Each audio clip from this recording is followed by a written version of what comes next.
سامعین محترم، حاضرین ذی وقار،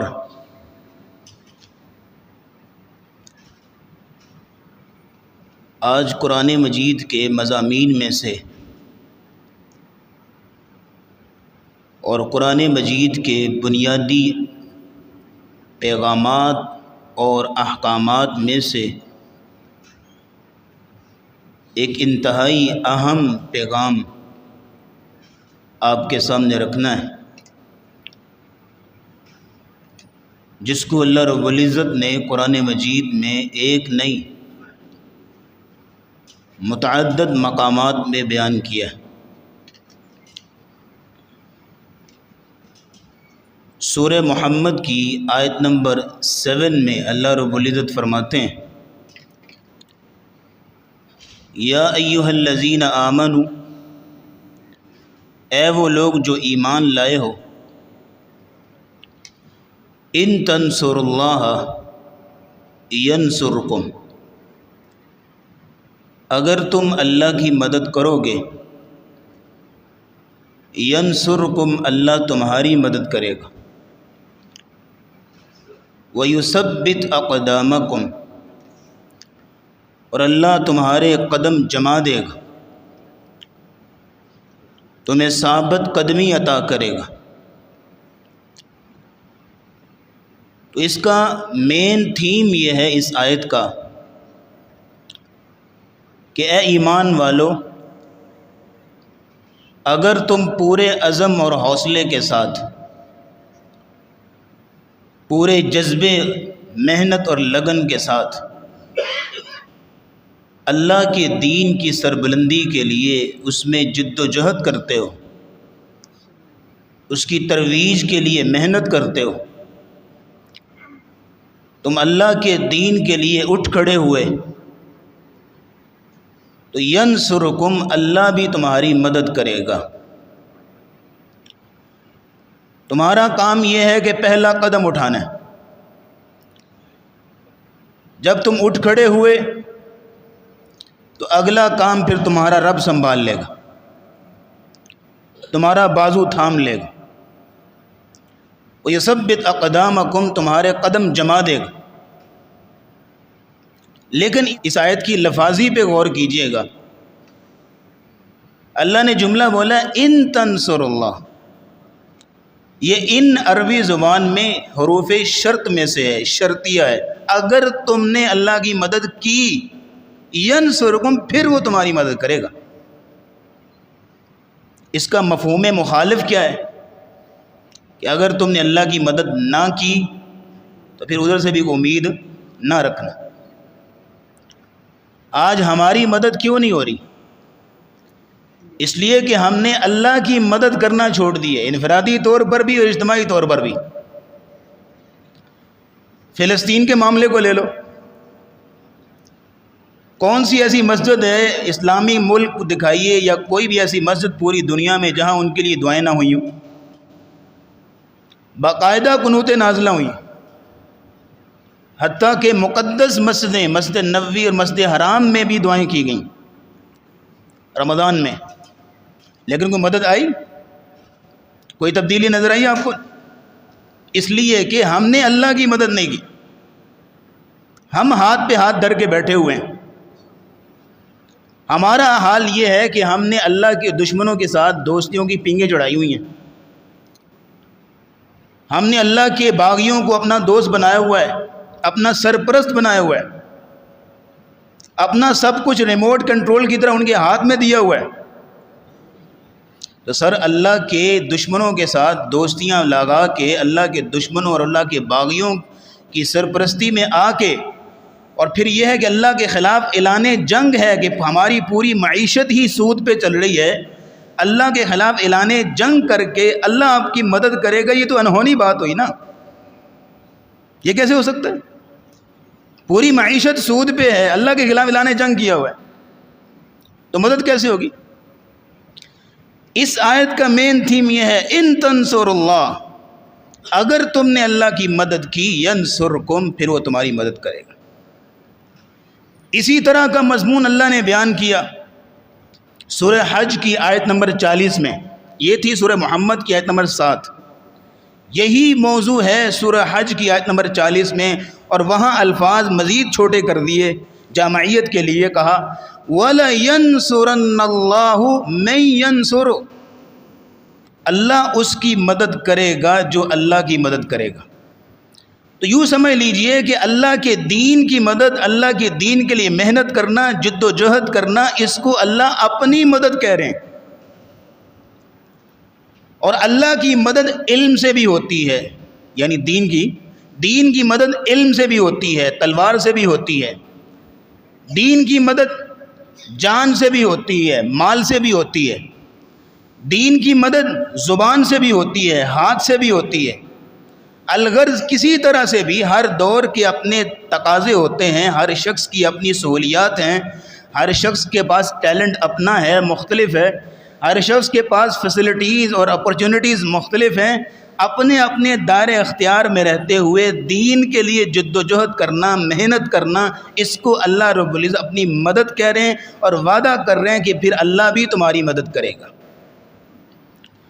تو اس آیت نے سمجھا دیا کہ اگر آپ یہ چاہتے ہیں کہ آپ کی مدد ہو تو پھر اللہ کی مدد کیجیے۔ یہ کوئی ون وے ٹریفک نہیں ہے کہ آپ جو مرضی کرتے پھریں اور اللہ سے مدد مانگتے رہیں۔ اللہ کی مدد کریں گے تو پھر آپ کی مدد ہوگی۔ اور یہاں الفاظی پہ غور کیجیے گا، اللہ نے کہا وَلَيَنْصُرَنَّ اللَّهُ۔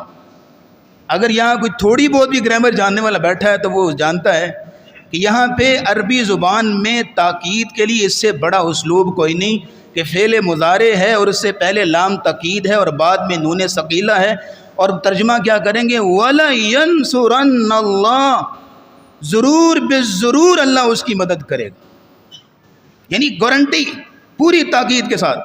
کس کی؟ مَن يَنْصُرُهُ، جو اللہ کی مدد کرے گا۔ آج ہمارے پاس جتنا بھی علم ہے، قابلیت ہے، تجربہ ہے، کسی کے پاس ذہانت زیادہ ہے، کسی کے پاس مواقع زیادہ ہیں، صحت ہے، یہ ساری چیزیں ہمیں کس نے دی ہیں؟ اللہ نے۔ اور اگر وہ اللہ یہ ساری چیزیں واپس لے لے، چھین لے، کھینچ لے، ہم کیا کر سکتے ہیں؟ کچھ بھی نہیں۔ لیکن اگر یہی انسان ان دی گئی صلاحیتوں کو اس کی خاطر اس کے دین میں لگاتا ہے، جد و جہد کرتا ہے، محنت کرتا ہے، اللہ کے اوپر کوئی احسان تو نہ ہوا نا؟ یہ تو اپنا ہی بلا نا۔ اور پھر اس میں وہ وعدہ کر رہا ہے کہ میں ضرور بے ضرور تمہاری مدد کروں گا۔ یہ سودا کس کے ساتھ ہے؟ جو کسی کی ایک پائی بھی نہیں رکھتا، بلکہ وہ الٹا کئی گنا بڑھا کے واپس کرتا ہے، یہ اس کے ساتھ سودا ہو رہا ہے۔ تو فرمایا کہ وَلَيَنْصُرَنَّ اللَّهُ مَن يَنْصُرُهُ، اللہ رب العزت اس کی مدد کریں گے جو اللہ کی مدد کرے گا، کیونکہ دین کی تبلیغ، دین کی ترویج یہ اللہ کا کام ہے بنیادی طور پر، کہ اللہ دلائل دے۔ قرآن اس لیے نازل کیا، دلائل کے ساتھ، نصیحت کے ساتھ، واعظ کے ساتھ اللہ اپنے بندوں کو قائل کرتا ہے، اللہ اپنے بندوں کو سمجھانے کی کوشش کرتا ہے، اللہ اپنے بندوں کو اپنے دین کی طرف راغب کرنے کی کوشش کرتا ہے۔ یہ اللہ کا کام ہے بنیادی طور پر۔ لیکن اگر کوئی انسان اس کام کے لیے اٹھ کھڑا ہوتا ہے اور وہ اس کو پکڑ، اس کو پکڑ، اس کو لے، اس کو لے، اس کے پاس بیٹھ کے اس کو دلائل کے ساتھ قائل کرنے کی کوشش کرے، اس کو سمجھانے کی کوشش کرے، اس کو واعظ کرنے کی کوشش کرے، تو اللہ یہ کہتے ہیں کہ یہ میرا مددگار ہے، کہ جو میرا کام ہے یہ کر رہا ہے میرے ساتھ مل کے۔ اور یہ سب سے بڑا مقام ہو سکتا ہے کسی بندے کا کہ جو اللہ رب العزت کسی ایک انسان کو، کسی مخلوق کو عطا کرتا ہے، کہ اس کو یہ مقام، نماز روزہ تو ہر ایک نے کرنا ہے، کامن چیز ہے، لیکن یہ وہ کام ایسا ہے کہ جس میں کہہ دیا گیا کہ یہ وہ شخص ہے جو اللہ کا مددگار ہے، اللہ کی مددگاری کا شرف اس کو مل رہا ہے۔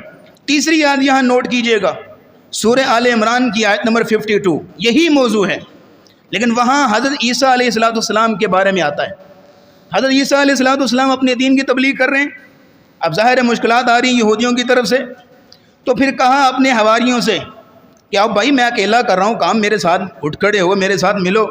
فرمایا فَلَمَّا أَحَسَّ عِيسَى مِنْهُمُ الْكُفْرَ قَالَ مَنْ أَنصَارِي إِلَى اللَّهِ، کون ہے جو اللہ کی مدد کرے گا؟ تو حواری فوراً سے بولنے لگے قَالَ الْحَوَارِيُّونَ نَحْنُ أَنصَارُ اللَّهِ، ہم ہیں اللہ کی مددگار، ہم اللہ کی مدد کریں گے۔ مطلب کیا ہے؟ یہاں یہ بات نوٹ کر لیجئے، حضرت عیسیٰ علیہ السلام نے اللہ کی مدد کرنے کی اپیل کی، وجہ کیا ہے؟ یہی کام کیا تھا رسول اللہ صلی اللہ علیہ وسلم نے حج کے مواسم میں. حج کے موسم آتے، اگر آپ نے رحیق المختوم پڑھی ہوئی ہے تو آپ جانتے ہیں حج کا موسم آیا تو رسول اللہ صلی اللہ علیہ وسلم چونکہ کفار مخالفتیں کر رہے تھے تو آپ کو کوئی پلیٹ فارم چاہیے تھا جہاں آپ دین کی تبلیغ کر سکتے. تو آپ باہر سے آئے ہوئے لوگوں کو کہتے تھے کون ہے جو مجھے پناہ دے تاکہ میں اللہ کے دین کی تبلیغ کر سکوں. یہ وہی بات حضرت عیسیٰ کہہ رہے ہیں. وجہ کیا ہے یہاں نوٹ کیجیے گا. وجہ یہ ہے کہ دین کا کام کسی ایک شخص کا کام نہیں ہے. دین کا کام ایک فرد کا کام نہیں ہے. یہ پوری اجتماعیت کا تقاضا کرتا ہے. یہ پورا ایک ٹیم ورک ہے. آج ہمارے ہاں دین کو ترویج کیوں نہیں مل رہی، دین کو فروغ کیوں نہیں مل رہا؟ اس لیے کہ ہم بٹے ہوئے، ہم مختلف فرقوں میں بٹے ہوئے. ٹیم ورک ہے ہی نہیں کہیں پہ بھی، کلیکٹیو ایفرٹس ہے ہی نہیں کہیں پہ بھی. اس لیے حضرت عیسیٰ علیہ السلام نے کہا من انصاری اللہ، کون ہے جو میرے ساتھ مل کے پورے ٹیم ورک کے ساتھ، پوری کلیکٹیو ایفرٹس کے ساتھ، کیونکہ ہر شخص جو ہے وہ اپنی صلاحیت کے ساتھ حصہ ڈالے گا تو اس یہ ہے کہ دین کا کام آگے بڑھے گا. ایک بات تو یہاں یہ نوٹ کر لیجئے. دوسری بات یہ ہے کہ جیسے ہی عیسیٰ علیہ السلام نے ان کو کہا کہ کون ہے جو مدد کرے گا، فوراً اٹھ کھڑے ہوئے کہتے ہیں نحن انصار اللہ، ہم ہیں اللہ کے مددگار. یہاں ہمارا المیہ یہ ہے کہ ہم دنیا کے کام کے لیے تو اکٹھے ہو جائیں گے لیکن دین کے کام کے لیے اکٹھے نہیں ہوتے، دین کے کام کے لیے اکٹھے نہیں ہوں گے. اس لیے ہم نے اس کو اپنی ذمہ داری سمجھا ہی نہیں ہے. دین کی طرف بلانا، اللہ کی طرف بلانا، باقی کام بعد میں. اذان کو لے لیجئے، اتنی بڑی سعادت ہے. نبی اسلام نے فرمایا تمہیں پتہ چل جائے نا کہ اذان دینے میں کتنا اجر ہے اور اذان پڑھنے میں کتنی فضیلت ہے تو تم آپس میں جھگڑنے لگو اور آخر تمہیں اپنے جھگڑے کا فیصلہ قرآن اندازی پہ نمٹانا پڑے کہ آج یہ اذان پڑھ لے، پرچیاں ڈال کے اس کا نام آ گیا، یہ اذان پڑھ لے، کل کو یہ پڑھ لے، زور کو یہ پڑھ لے، اثر کو یہ پڑھ لے. تمہیں قرآن اندازی کرنی پڑے اگر تمہیں پتہ چل جائے کہ کتنا اجر ہے. کیوں؟ کیونکہ یہ اذان پڑھنے والا لوگوں کو اللہ کی طرف بلا رہا ہوتا ہے جو اس وقت دنیا کا سب سے اہم ترین کام کر رہا ہوتا ہے، اللہ کی طرف بلانا. تو انہوں نے کہا نحن انصار اللہ، فوراً اٹھ کھڑے ہوئے ہم ہیں اللہ کی مددگار. لیکن آج یہاں کسی کو بلاؤ، یہ فلان جگہ پہ درس ہے، اللہ کے دین کی کچھ بات ہو جائے تو کون آئے گا؟ چاہے گھر میں ٹی وی دیکھتے رہیں، چاہے گھر میں یوٹیوب کے شارٹس دیکھتے رہیں، لیکن یہ ہے کہ ذمہ داریاں بہت ہیں، مصروفیت بہت ہے. درس میں نہیں آ سکتے، درس قرآن میں نہیں آ سکتے، درس حدیث میں نہیں آ سکتے. یہ 3 آیات کوڈ کر دی ہم نے. ایک چوتھے نمبر پہ اسی موضوع کو تقویت دیتی ہوئی حدیث نوٹ کر لیجئے. نبی کریم صلی اللہ علیہ وسلم نے فرمایا، حضرت ابن عباس رضی اللہ تعالیٰ کو نصیحت کی، فرمایا احفظ اللہ یحفظک، احفظ اللہ، تم اللہ کی حفاظت کرو. وہاں پہ مدد کے الفاظ ہیں اور یہاں کیا ہے؟ تم اللہ کی حفاظت کرو، اللہ تمہاری حفاظت کرے گا. مطلب جب تم اللہ کے دین کی حفاظت کرو گے، اس کے احکامات کی حفاظت کرو گے، اپنے گھر کے اندر، اپنی 4 دیواری کے اندر، اپنے دار اختیار کے اندر، اپنی گلی محلے کے اندر اس کے حدود کی حفاظت کرو گے، اس کے قوانین کی حفاظت کرو گے اور کرواؤ گے، یحفظ کا، تو اللہ تمہاری حفاظت کرے گا. اور اگلا جملہ یہ ہے احفظ اللہ تجدہ تجاہک، اگر تم اس انداز سے اللہ کی حفاظت کرو گے تو تم ہر مصیبت میں، ہر پریشانی میں تجدہ تجاہک، اللہ کو اپنے بالکل سامنے پاؤ گے، مددگار کے طور پہ، نصرت اور تائید کرنے کے طور پہ. تو یہ 3 آیات اور چوتھے نمبر پہ حدیث، یہ 4 نصوص اور 4 دلائل ہم نے آپ کے سامنے رکھ دیں جہاں بیان یہ کیا جا رہا ہے کہ تم اللہ کی مدد کرو گے اللہ تمہاری مدد کرے گا، اللہ کی حفاظت کرو گے تو اللہ تمہاری حفاظت کرے گا. معنی کیا ہے؟ اللہ کے دین کے لیے جدوجہد کرنا اور اللہ کے دین کے لیے محنت کرنا. اب اس تمہید کے بعد اگلی بات نوٹ کیجیے گا کہ میں اور آپ کس انداز سے اللہ کی مدد کریں. معنی مفہوم تو ہمارے سامنے آ گیا کہ اللہ کے دین کی مدد، اس کے لیے جدوجہد، تبلیغ، ترویج، عمل، یہ ساری چیزیں. لیکن کون کون سے کام ہیں جو ہم کریں تو ہم انصار اللہ میں شامل ہو جائیں گے؟ کون کون سے کام ہیں تو ہم کریں تو ہم اللہ کے مددگار ہوں گے؟ اس مفہوم میں وہ 4 کام گنتی گئے. آج کے جمعہ میں یاد کر کے لے لیجیے اور دعا کیجیے اللہ ہمیں بھی انصار اللہ میں شامل فرمائے، کہ جن کا یہ نام ہو کہ اللہ کے مددگار ہیں، جن کا یہ نام ہو کہ اللہ کی مدد کرنے والے ہیں. سبحان اللہ. اللہ ان اللہ لقوی عزیز، اللہ بہت قوی ہے، عزیز ہے، بے نیاز ہے، اس کو کسی کی مدد کی ضرورت نہیں ہے. انتم الفقراء الی اللہ، تم اللہ کے فقیر اور محتاج ہو. اللہ تو غنی ہے، لیکن یہ ہے کہ اللہ رب العزت کی اس میں بے نیازی دیکھ لیجئے، شان بے نیازی اللہ کی، کہ اللہ اپنے دین کی خدمت کرنے کو، دین کی ترویج کرنے کو، دین کے لیے جدوجہد کرنے کو اپنی مدد قرار دے رہا ہے. اس سے بڑا منصب کیا ہو سکتا ہے؟ تو پہلا کام نوٹ کیجئے گا اور وہ یہ ہے، اپنی اپنی مسجد میں اپنی اپنی مسجد میں آپ دینی تعلیم کا بندوبست کیجیے، اہتمام کیجیے، ترجمہ کلاس کا اہتمام ہو، ترجمہ حدیث کا اہتمام ہو، دعائیں یاد کرنے کا اہتمام ہو، نماز کا ترجمہ یاد کرانے کا اہتمام ہو، ایک حلقہ ہو فجر کے بعد مثال کے طور پہ جس میں قرآن پڑھنا سکھایا جاتا ہے کہ کیسے پڑھنا ہے، ایک حلقہ ہو، مختلف استاد رکھے جا سکتے ہیں، ضروری ایک بندے کی ذمہ لگانا ہے، ظہر کی نماز کے بعد ذمہ ہو کہ دعائیں چند ایک دعا یاد کرا دینی ہے، اس انداز سے یہ ماحول قائم کیا جائے۔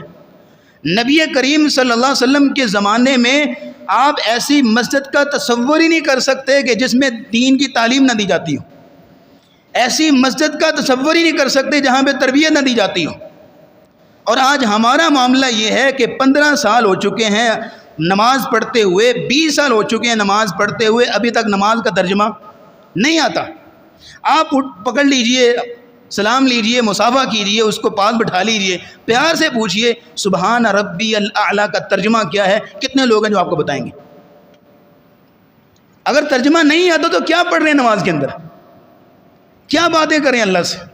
پھر تو دنیا کی باتیں ہوں گی، پھر تو نماز کے اندر اپنی دکانوں کے حساب ہوں گے، پھر تو اپنی پلاننگ ہوگی کہ آج شام کو میں نے کدھر جانا ہے اور وہاں کیا کیا باتیں کرنی ہے۔ نماز تو ایک یوں سمجھ لیجئے کہ ایک پلاننگ والا معاملہ بن گیا سارا۔ اور اگر آپ کسی کو بٹھا کے سب پوچھ لیجئے التحیات للہ والصلوات للہ والطیبات للہ، اس کا ترجمہ کیا ہے، کون بتائے گا؟ حالانکہ یہ جو 3 کلمات ہیں التحیات والصلوات والطیبات، ہمارے پورے دین کی بنیاد ان 3 کلموں کے اوپر ہے، جن کا اقرار کیا جاتا ہے نماز کے اندر۔ اور وہ اقرار کر رہا ہے اس انداز سے کہ جیسے منتر پڑھ رہا ہے، اس کو سمجھ نہیں ہے کہ کیا اقرار کر رہا ہے، اس کو رٹی رٹائی پٹی پڑھائی جا رہی ہے، بس اس کو سمجھ ہی نہیں ہے۔ کیوں؟ وجہ یہ ہے کہ ماحول نہیں ہے، وجہ یہ ہے کہ ارینجمنٹ نہیں ہے، وجہ یہ ہے کہ انتظام نہیں ہے۔ نبی کریم صلی اللہ علیہ وسلم کی حدیث سن لیجیے، آپ علیہ السلام نے فرمایا مجتمع قوم فی بیوت من بیوت اللہ، جو لوگ چند ایک اکٹھے ہوتے ہیں اللہ کے گھر میں، یتلون کتاب اللہ، اللہ کی کتاب کی تلاوت کرتے ہیں، وَيَتَدَارَسُونَهُ بَيْنَهُمْ، اور آپس میں ایک دوسرے کو سکھاتے ہیں، پڑھاتے ہیں۔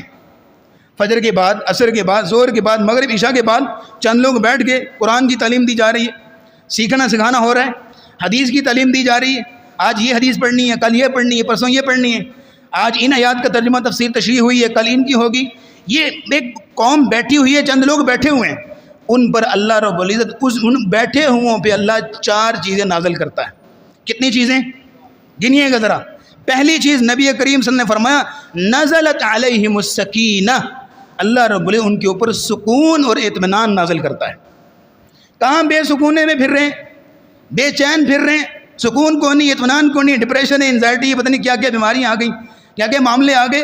سر یہ ماحول تو قائم کیجئے، مسجد میں جا کے سبحان اللہ آپ نے وضو کیا ہو، اللہ کے گھر میں بیٹھے ہوئے ہیں، آپ کے ہاتھ میں جناب 114 سورتوں پر مجموعہ ایک قرآن ہے، آپ نے اپنے ہاتھوں میں پکڑا ہوا ہے اور پورے خلوص نیت کے ساتھ آپ ایک ایک لفظ پڑھتے جا رہے ہیں، تو دیکھیے سکون کتنا ملتا ہے۔ نزلت علیہم السکینہ، نمبر 1 ان پر سکون اور اطمینان نازل کرتے ہیں اللہ۔ اور دوسری بات فرمایا نزلت علیہم الرحمہ، اللہ ان پہ اپنی خاص رحمت نازل کرتا ہے۔ جس کو اللہ کی رحمت مل گئی کوئی اور چاہیے؟ رحمت کے اندر ہی تو ہر چیز ہے۔ اب رحمت کا مفہوم تو یعنی میں سمجھانے لگا کیونکہ موضوع نہیں ہے، لیکن جس کو رحمت مل گئی اور کیا چاہیے، کیونکہ رحمت کے اندر ہی ہر چیز ہے۔ اور تیسری چیز فرمایا حفتہم الملائکہ، اللہ رب العزت اپنے فرشتوں کی ڈیوٹیاں لگائی ہیں کہ یہ VIP لوگ بیٹھے ہوئے ہیں، عام لوگ نہیں ہیں، میرے فرشتوں جاؤ اپنے پروں سے ان کے اوپر سایہ کرو۔ رحمت کے فرشتے ان پر سایہ کرتے ہیں۔ کتنی چیزیں ہو گئیں؟ 3 چیزیں۔ اور چوتھی چیز تو سب سے بڑھ کے سبحان اللہ، اللہ یہ چیز ہمیں عطا فرما دے، فرمایا وَذَكَرَهُمُ اللَّهُ فِي مَنْ عِنْدَهُ، اللہ اپنے ان بندوں کا نام لے کے فرشتوں کے اندر فخر محسوس کرتا ہے۔ 4 چیزیں ملتی ہیں ان کو، جو اس ماحول کے ساتھ اس طرح اللہ کے دین کی خدمت کر رہے ہیں۔ تو جو اس طرح کسی مسجد میں انتظام ہوگا کہ فجر کے بعد، ظہر کے بعد، کسی کی بعد بھی جو ہے وہ دعاؤں کو یاد کرنے کا اہتمام ہے، نماز کا ترجمہ یاد کرایا جا رہا ہے، قرآن کا ترجمہ پڑھایا جا رہا ہے، حدیث کا ترجمہ پڑھایا جا رہا ہے، یہ ماحول قائم ہو رہا ہے، تو وہاں اللہ کے دین کی خدمت ہو رہی کہ نہیں ہو رہی؟ اللہ کے دین کی مدد ہو رہی کہ نہیں ہو رہی؟ تو پھر اللہ کا وعدہ ہے اس بندے کے ساتھ، ان تنصر اللہ ینصرکم، تم اللہ کی مدد کرو گے، اللہ پھر تمہاری مدد بھی کرے گا۔ ایک کام تو یہ ہو گیا۔ دوسرا کام جو اگلا سٹیپ ہے، اور وہ یہ ہے کہ اللہ نے آپ کو اولاد دی ہے، دعا کیجیے اللہ جن کو اولاد دی ہے نیک و صالح بنائے، آنکھوں کی ٹھنڈک بنائے، فرما بردار بنائے، صدقہ جاریہ بنائے، دل کا سکون اور چین بنائے۔ فرمایا کہ دوسرا کام یہاں نوٹ کر لیجئے، جن کو اللہ نے اولاد دی ہے، 2 بیٹے دیے، 3 ہیں، 4 ہیں، 5 ہیں، بیٹیاں بھی اللہ نے دی ہیں، اپنے کسی ایک، سب کو نہیں کر سکتے، کسی ایک بچے کو مکمل عالم بنائیے، کسی ایک بچے کو، تاکہ وہ پورے گھر کی خیر خواہی، پورے گھر کی دین کی خدمت کا بیڑا اٹھائے اور ارینجمنٹ کرے۔ ہوتا کیا ہے، گھر کے اندر 20 لوگ رہتے ہیں، افراد ہیں، 25-30 لوگ رہتے ہیں، لیکن کوئی مسئلہ بن جائے دینی، 20 میں سے کسی ایک کو بھی نہیں پتا ہوتا کہ یہاں شرعی حکم کیا ہے۔ ٹھیک ہے علماء موجود ہیں، علماء سے پوچھنا ہے، اس لیے موجود ہیں، لیکن اپنے گھر کے اندر تو ماحول ایسا ہو، پتہ ہی نہیں ہے کہ سفر میں گئے ہیں، نماز قصر کرنے کا طریقہ کیا ہے، اللہ لے جائے اپنے گھر میں تو پتہ ہی نہیں ہے کہ استباح کیسے کرنا ہے۔ ہم عمرے پہ گئے تو کئی ایسے بھی تھے، وہاں پہ کھڑے ہو کے پوچھ رہے تھے کہ احرام کو استباح کیسے کرنا ہے اور طواف کہاں سے شروع کرنا ہے۔ یعنی یہ ماحول ہے۔ کم از کم اپنے کسی ایک بچے کو دین کا عالم بنائیے، تاکہ اور کچھ نہ کرے۔ زندگی میں تو خیر خواہی اور دین کی ترویج گھر میں تو اس نے کرنی ہے، لیکن یہ ہے کہ کم از کم جب آپ دنیا سے چلے جائیں تو اپنا تو سامنے کھڑا ہو جو پورے جذبے کے ساتھ آپ کے لیے دعائیں کر رہا ہو۔ اور آج معاملہ یہ ہے کہ بچے کو بہت ساری ڈگریاں دی ہوئی ہیں، ادھر دیکھیے گا بڑی مادہ کے ساتھ، بچے کے پاس بہت سی تعلیم ہے، بہت سی ڈگریاں ہیں، لیکن جب باپ دنیا سے چلا گیا نا، جو اصل حق تھا جہاں پہ صلہ رحمی کا، باپ دنیا سے چلا گیا، بیٹا گونگا بن کے کھڑا ہے، اس کو پتہ ہی نہیں کہ میں نے دعا میں پڑھنا کیا ہے۔ مولوی صاحب دعا کریں، مولوی صاحب 1 سیکنڈ میں جنازہ پڑھا کے سائڈ پہ ہوں گے، ان کے اندر کون سا ایسا جذبہ ہے جو بیٹے کے اندر ہے؟ جس جذبے کے ساتھ بیٹا دعا کرے گا حضرت، اس جذبے کے ساتھ دنیا کا سب سے بڑا شیخ الحدیث بھی آپ کے لیے دعا نہیں کر سکتا۔ جو جذبہ بیٹے کے اندر ہوگا، جو احساس بیٹے کے اندر ہوگا۔ سلف صالحین کہا کرتے تھے میں دنیا کا سب سے بڑا خسارے والا انسان ہوں اگر میرا بیٹا میرا جنازہ نہیں پڑھا سکتا تو، مجھ سے بڑھ کے خسارے والا انسان ہی کوئی نہیں۔ ضروری نہیں ہے کہ اس کے لیے پروفیشنل عالم ہو تو پھر آپ کا جنازہ پڑھائے، پروفیشنل عالم نہیں، اس کو چند ایک دعائیں یاد کرا دی، دعائیں پڑھنی، وہاں کے کیا کرنا ہے۔ تو یہ دوسرا کام یہ ہے کہ اپنے کسی بچے کو دین کا ایک پروفیشنل عالم بنائیے، جس کو، اور ایسا عالم یہ نہ ہو کہ وہ باقی بھی واقعوں میں گمراہ کرے، خود بھی گمراہ ہو باقیوں بھی کرے، نہیں، ایسا عالم بنے جو منجا ہوا عالم ہو، خود بھی نیکی پہ اور تقوی پہ زندگی گزارے اور باقیوں کا بھی بندوبست کرے، اس طرح کا ہو۔ آج ہمارے اندر یہ جذبہ آتا ہے تو زیادہ زیادہ کیا کام کریں گے، کسی یونیورسٹی میں ایڈمیشن لے دیں گے، بی ایس اسلامیت کرا دیں گے، ایم فل اسلامیت کرا دیں گے، بس یہ دین کا عالم بن گیا۔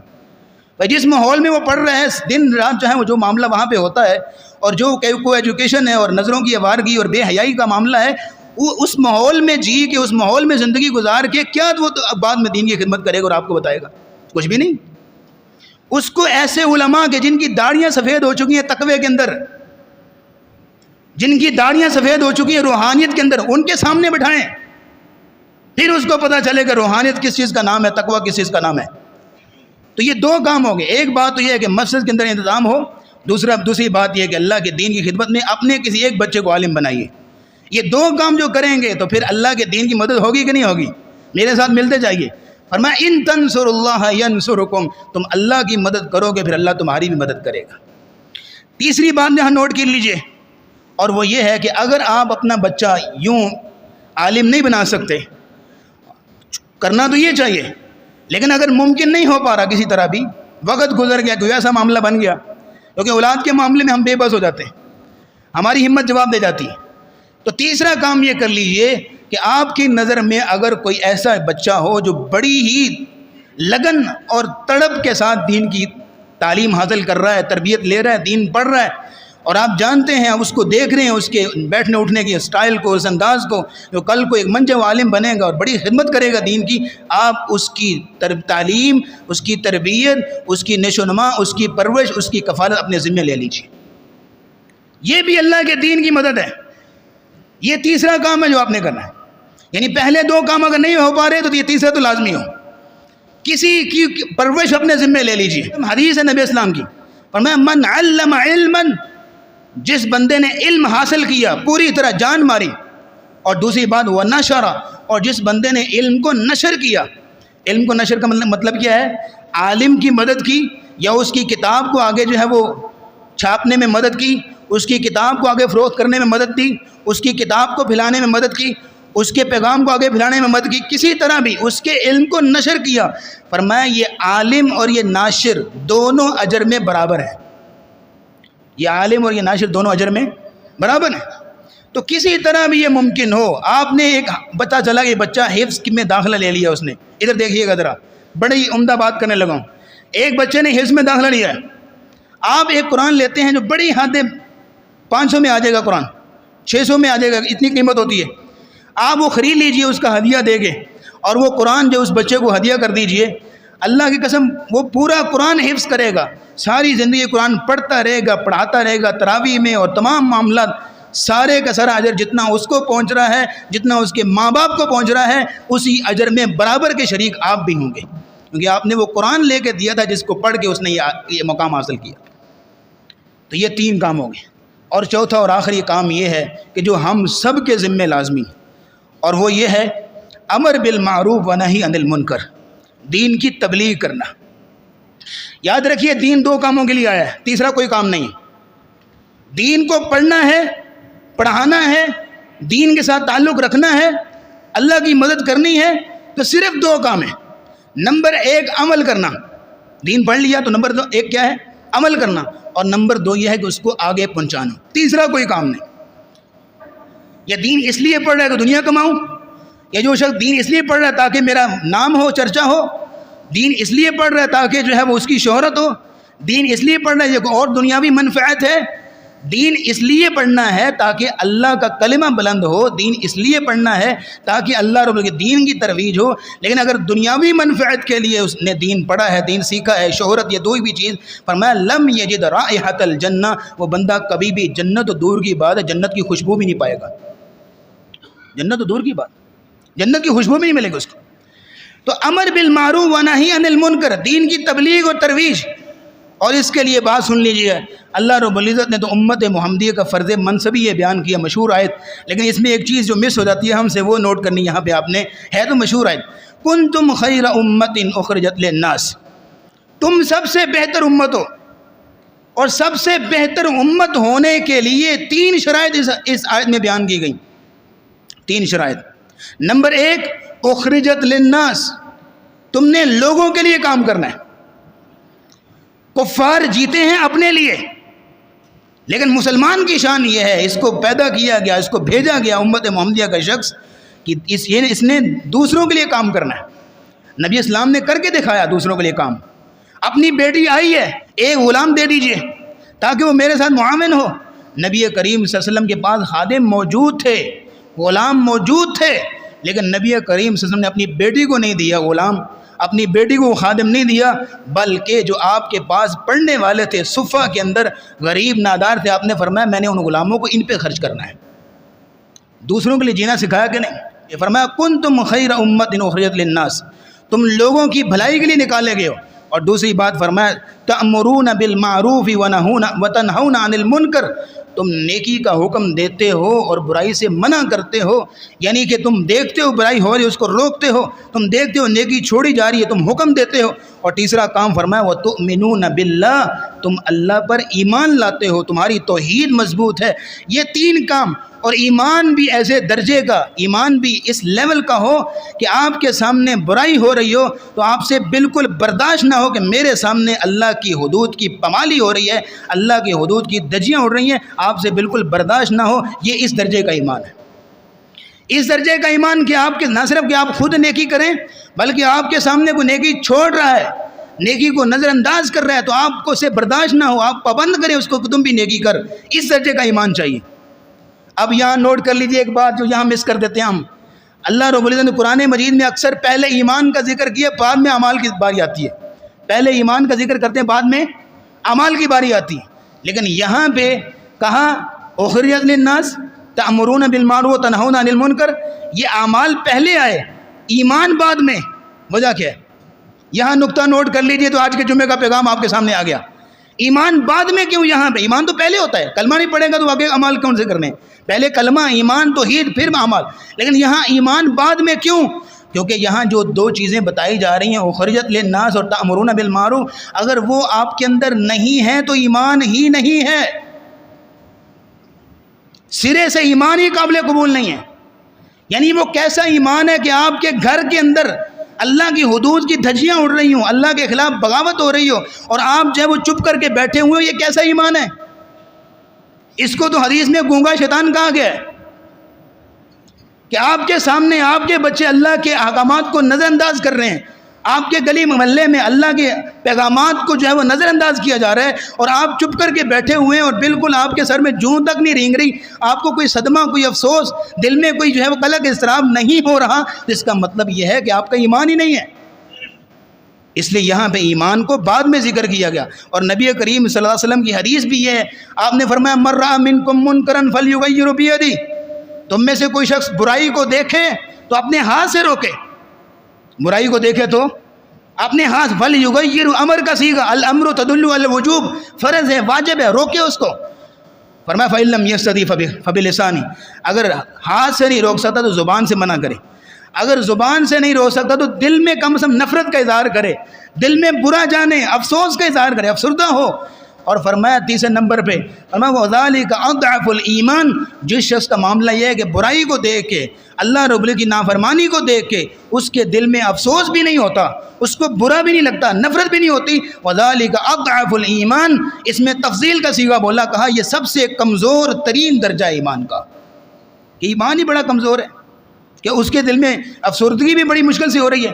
اگر اسی حدیث کو مزید الیبوریٹ کرنا ہو تو ایک حدیث سن لیجئے صحیح مسلم کی، نبی کریم صلی اللہ علیہ وسلم نے فرمایا مجھ سے پہلے جتنے بھی انبیاء آئے، ہر نبی کے حواری ہوتے تھے، اس کے صحابہ ہوتے تھے، اس کے اصحاب ہوتے تھے، اس کے مددگار ہوتے تھے، جو دو کام کرتے تھے۔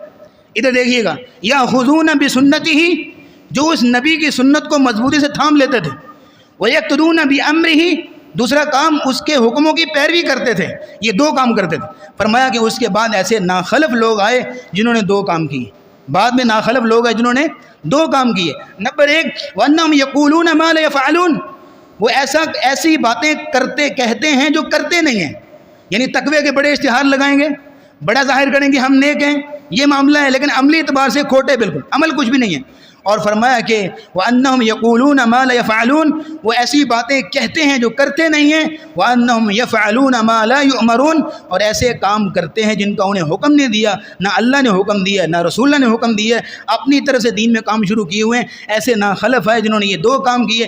فرمایا ادھر دیکھیے گا، جو شخص ایسے لوگوں کے ساتھ جہاد کرے گا اپنے ہاتھ کے ساتھ، یعنی ان کو روکے گا، فرمایا وَهُوَ مُؤْمِنٌ، وہ مومن ہے، وَمَنْ جَاهَدَ بِهِمْ بِلِسَانِهِ، جو اپنی زبان کے ساتھ ان سے جہاد کرے گا، یعنی ان کو روکے گا، وہ مومن ہے، وَمَنْ جَاهَدَ بِقَلْبِهِ، جو اپنے دل سے جہاد کرے گا، مطلب کہ اپنے دل میں نفرت کا اظہار کرے گا، افسردگی کا اظہار کرے گا، یہ برا کام کر رہے ہیں، فرمایا وَهُوَ مُؤْمِنٌ، وہ بندہ مومن ہے۔ اور آخر میں فرمایا وَمَا وَرَاءَ ذَلِكَ، آپ اسلام نے فرمایا جو اس کے بعد کا معاملہ ہے کہ نہ اس کے اندر دل میں افسردگی ہوتی ہے، نہ زبان سے روکتا ہے، نہ ہاتھ سے روکتا ہے، فرمایا اس بندے کے دل میں تو رائی کے دانے کے برابر بھی ایمان نہیں ہے، بلکہ اللہ رب العزت نے سورہ آل عمران باقاعدہ طور پہ تو فرض قرار دیا، فرمایا وَلْتَكُمْ مِنْكُمْ، ہونا چاہیے تمہارے اندر ایک ایسی جماعت کو جو یہ کام کرتے ہوں کہ یدعون الی الخیر، جو خیر کی طرف بلاتے ہوں، خیر کی طرف دعوت دیتے ہوں، یامرون بالمعروف وینہون عن المنکر، نیکی کا حکم دیتے ہوں، برائی سے منع کرتے ہوں، تمہارے اندر ایسے لوگ ہونے چاہیے، ایسی جماعت ہونی چاہیے۔ فرمایا اگر لوگ ایسا کام کرتے ہیں اولئک هم المفلحون، یہ وہ لوگ ہیں جو کہ فلاح پانے والے۔ تو یہ سارا پراسپیکٹس ہے جو ہم نے آپ کے سامنے رکھ دیا، چار دلائل کی روشنی میں، ان تنصر اللہ ینصرکم، اگر تم اللہ کی مدد کرو گے اللہ تمہاری مدد کرے گا۔ اور سورہ حج کی آیت نمبر 40 میں وَلَيَنْصُرَنَّ اللَّهُ مَن يَنْصُرُهُ، اللہ اس کی مدد کرے گا جو اللہ کی مدد کرے گا۔ اور اسی طرح سورہ آل عمران کی آیت نمبر 52 کی روشنی میں فرمایا کونوا انصار اللہ، اللہ کے مددگار ہو جاؤ۔ اور اسی طرح حدیث کی روشنی میں احفظ اللہ یحفظک، تم اللہ کی حفاظت کرو، مانا اللہ کے قوانین کی، اللہ کے دین کی، اللہ کے احکامات کی، اس کے پیغامات کو عام کرنے کی کوشش کرو، یحفظ کا، اللہ تمہاری مدد بھی کرے گا، تمہاری حفاظت بھی کرے گا۔ وآخر دعوانا ان الحمد للہ رب العالمین۔